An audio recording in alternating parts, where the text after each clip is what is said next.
Hi guys, it's Rob from ProjectorCentral and I've got something really cool to show you today. We're going to do a deep dive in the Da-Lite SightLine cable drop system.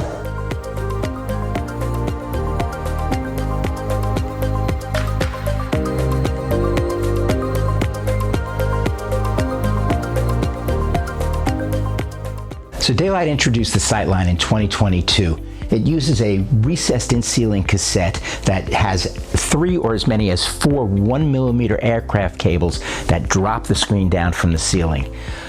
You can go up to 177 inches wide for a 16:9 diagonal using their tension advantage materials. That includes high resolution, it includes ALR screens, matte whites. You can also use their regular advantage materials for a more cost-effective installation. So what are the benefits of this? Well, the first thing is you get this beautiful floating look for the screen. It's a great aesthetic for a conference room, for an auditorium, for a high-end residential installation in a multi-use room or a home theater. You have created, because it's a floating screen, usable space above the screen where you can now place potentially a camera for conference work or a speaker for a home theater installation. Best of all, as an integrator, you don't have to worry about specifying custom black drop for your job. So instead of having to calculate that out, maybe you get on site and things have changed, this screen comes with 70 inches standard of cable drop. You can set both the upper and the lower limits right on site. If you need it, you can get up to 10 feet now for those very high ceiling installations. So let's take a closer look. The SightLine was first released as an in-ceiling screen, but Da-Lite's new Myriad line will offer flush wall and ceiling mounts as well as a new recessed cassette. Now, our demo sample was suspended on a black frame that's not part of the system, but if you look at the top of the cassette, you can see 2 full-length channels that allow great flexibility for placing the mounting brackets. Fortunately, the SightLine allows for 2-stage installation, so you can mount the case during roughing and add the fabric roller and motor assembly later. That's also helpful in the event you need to swap screen materials later or gain access for service. Of course, you can use bolts or extension rods for mounting as needed.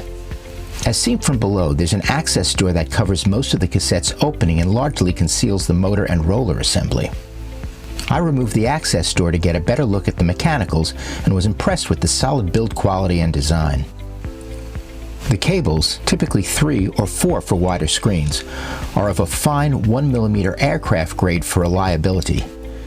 Da-Lite has used an elegant ball and loop attachment that preserves the screen's floating aesthetic. The tab tension lines that keep the screen flat are also handled discreetly. Control options for the SightLine system are quite numerous. They include IR or RF, 12-volt trigger, dry contact, RS-232C, and IP control. My demo rig was equipped with Da-Lite's traditional smart motor splitter board that resides in the junction box on the left side of the screen housing. It also had a bulky IR receiver. However, Da-Lite has fully updated its control electronics for 2024, providing additional flexibility. The splitter board has been replaced with a simple RJ45 coupler used to connect the included 25-foot Cat5e cable or a custom run of bulk cable you can terminate yourself. The other end of the cable connects to an updated wall switch that has the same familiar design.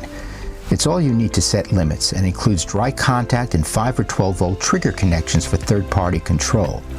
If you don't plan on mounting the wall switch, it can be hidden near the screen or at a rack location.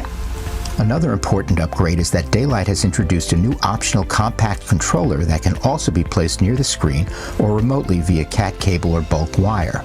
This Power over Ethernet device can be purchased with an RF remote or IR remote with a miniature IR receiver, and with a PoE injector if no network connection is available. A network connection enables a browser interface that permits operation from a remote location. The controller is also compatible with the Vadio deployment tool.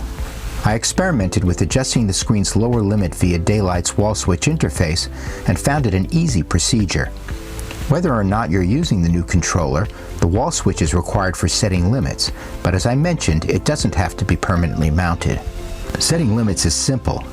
It starts with plugging in one end of the included cable at the screen junction box and plugging the other end into the back of the wall switch. change the lower limit, you press and hold the down button until you get confirmation from an LED. Then you can jockey the screen to your new stop point, either in short bursts or continuously. When it's where you want it, press and hold the down button again and wait for the LED confirmation to lock it in. On the screen's next descent, your new position will be in memory. Overall, I was really impressed with the Da-Lite SightLine system and would recommend it for any environment where preserving the room aesthetic is a top priority. It's got a rugged and well-engineered design, with solid mechanics and well-thought-out installation facilities behind a delicate and appealing visual result. Okay, so that wraps up our look at the Da-Lite SightLine cable drop screen technology. If you liked it, please be sure to hit the like button and feel free to subscribe to notifications for our future videos. I'm Sabin with ProjectorCentral, and I'll see you next time.